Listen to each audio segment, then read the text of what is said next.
اپنے ہونے والے داماد کے ساتھ ایسا سلوک کرنا اچھی بات نہیں۔ شایان نے اپنا کالر چڑھوایا۔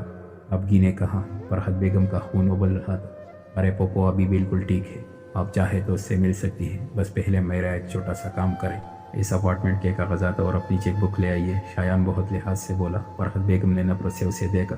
وہ دوسرے کمرے میں گئی تو شایان اس کے پیچھے آ گیا۔ کہیں آپ کسی کو یا پولیس وغیرہ کو اپنی مدد کے لیے نہ بلا لے، بس اس لیے آپ کو اکیلا چھوڑنا مناسب نہیں سمجھا۔ ایک کام کرے، اپنا موبائل مجھے دے دے۔ وہ خباثت سے مسکراتے ہوئے وضاحت دینے لگا اور موبائل مانگا۔ فلیٹ میں آنے سے پہلے وہ ٹیلی فون کی وائر کاٹ چکا تھا۔ اب گینے کا موبائل بھی شایان نے اپنے پاس رکھ لیا اور فرحت بیگم کا بھی اس سے لے لیا۔ جن لوگوں کی حفاظت خود اللہ پاک کرتا ہے، انہیں لوگوں سے مدد مانگنے کی ضرورت محسوس نہیں ہوتی۔ فرحت بیگم کے چہرے پر عجیب سا سکون چلک رہا تھا۔ اتنا پر امید ہونا کہیں آپ کو نقصان میں نہ ڈال دے۔ شایان نے ان کے بوڑھے چہرے پر چھائے سکون کو بغور دیکھا۔ ساری زندگی اسی امید پر گزاری ہے کبھی نقصان نہیں ہوا، پھر بھلا آج کیوں نقصان ہوگا؟ مجھے اپنے رب پر اتنا یقین ہے کہ اگر پوری دنیا بھی سمندر میں ڈوبنے لگے تو مجھے پانی چھو کر بھی نہیں گزرے گا۔ فرحت بیگم کے آنکھوں میں یقین کے جگنو جگمگانے لگے تھے۔ فرحت بیگم نے الماری سے کاغذات نکال کر شایان کو دیے۔ شایان اسے شہر سے باہر ایک کچی آبادی والے علاقے میں لے آیا۔ یہاں بہت کم لوگ آباد تھے۔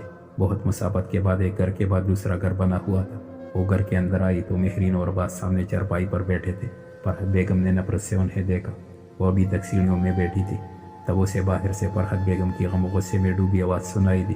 وہ لوگ کافی دور تھے، اس لیے اسے کچھ بھی واضح سنائی نہیں دے رہا تھا۔ لے مل جا کے اپنی بیٹی سے، اگر پہلے مان جاتے تو اتنا کچھ نہ کرنا پڑتا۔ مہرین کی آواز اسے قریب آتے ہوئے سنائی دی۔ بیسمنٹ کا دروازہ کھلا اور فرحت بیگم اندر آ گئی۔ مہرین نے جلدی دروازہ بند کر دیا۔ امی، وہ فرحت بیگم کے گلے لگ کر بے تحاشا رونے لگی تھی۔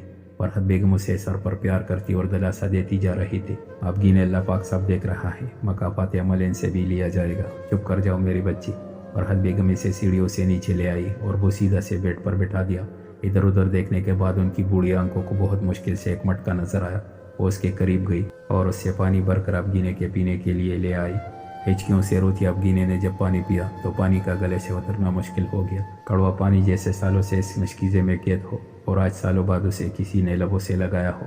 اب گینے نے بمشکل وہ پانی پیا اور فرحت بیگم کی گود میں سر رکھ دیا۔ فرحت بیگم اس کے گھنے بالوں میں ہاتھ پھیرنے لگی۔ دو موتی بوڑھی آنکھوں سے ٹوٹ کر اب گینے کے بالوں میں جذب ہو گئے۔ فرحت بیگم اب گینے کا سر بیڈ پر رکھ کر اٹھی اور مٹکے سے پانی پینے کے لیے وہ مٹکے کے قریب جانے لگی۔ تبھی وہ لڑکڑا کر زمین پر گر گئی۔ امی، اب گینے جو غنودگی میں تھی بھاگ کر فرحت بیگم کے پاس گئی۔ میٹی کو ابھی پتہ نہیں کیسے لڑکڑا گئی۔ اپنے سینے کو مسلتے ہوئے وہ اب گینے کے سہارے بمشکل اٹھ بیٹھی۔ امی، آپ کو چوٹ تو نہیں لگی؟ وہ فکر مندی سے فرحت بیگم کی پیشانی اور پھر ہاتھ پاؤں دیکھنے لگی۔ میں ٹھیک ہوں ابھی، فرحت بیگم نے اب گینے کو تسلی دی۔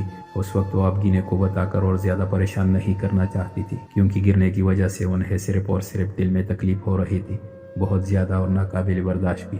وحشت اور بے چینی جب حد سے بڑھ گئی تو زرجان گھبرا کر کلب سے باہر نکل آیا۔ اسے لگ رہا تھا جیسے اس کی سانس بند ہو رہی ہو۔ وہ کھلے آسمان تلے کھڑا ہو گیا۔ کچھ دیر بعد وہ کافی حد تک نارمل ہو گیا۔ اس نے آسمان کی طرف سر اٹھا کر دیکھا۔ رات آج بہت گہری تھی، گہری دبیز رات، جیسے وہ آج خود میں بہت سے راز چھپا دینا چاہتی تھی۔ زرجان کو ایسی گہری راتوں سے خوف محسوس ہوتا تھا۔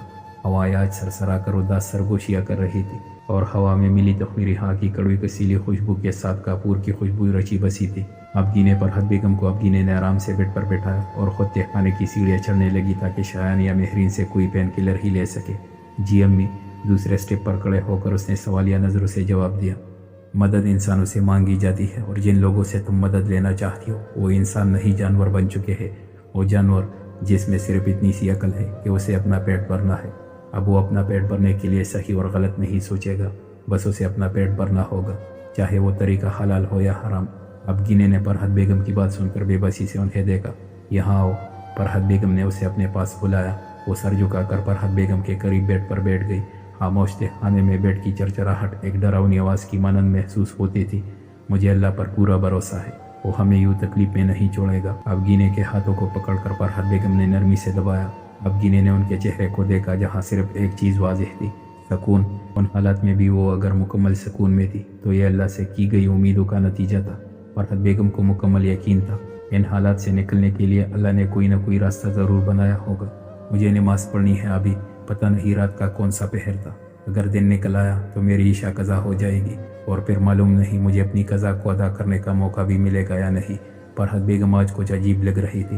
امی ایسا کیوں کہہ رہی ہے؟ اللہ کرے میری عمر بھی آپ کو لگ جائے۔ اب گینے نے روتے ہوئے چہرہ فرحت بیگم کی گود میں چھپا دیا۔